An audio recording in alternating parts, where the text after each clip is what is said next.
സ്ഥിരമായി തെറ്റ് ചെയ്യുന്ന ആളോട് കൂട്ടുകൂടിയാൽ എന്താ ഏറ്റവും പ്രധാന പ്രശ്നം? അവൻ ചെയ്യുന്ന തെറ്റ് നീ സ്ഥിരമായി കാണും. നിന്റെ മനസ്സിൽ തെറ്റിനോടുള്ള വെറുപ്പും ഗൗരവമൊക്കെ കുറയും. ചിലപ്പോൾ തെറ്റിനോടുള്ള ഗൗരവം ഇല്ലാതാവും, കുറയൽ മാത്രമല്ല ഇല്ലാതാവും. സ്ഥിരമായി കളവ് പറയുന്ന ഒരാൾ, സ്ഥിരമായി ഹറാമ് കാണുന്ന ഒരാൾ, അയാളോടൊപ്പം നീ കൂട്ടുകൂടിയാൽ നീ പതിയെ പതിയെ ഹറാമ് കാണുന്നതിലേക്ക് എത്തും.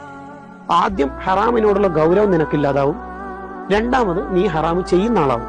നമ്മുടെ സമൂഹത്തിൽ ഗീബത്ത് പറയലിന്റെ ഗൗരവം പൊതുവെ ആൾക്കാർക്ക് അറിയാം.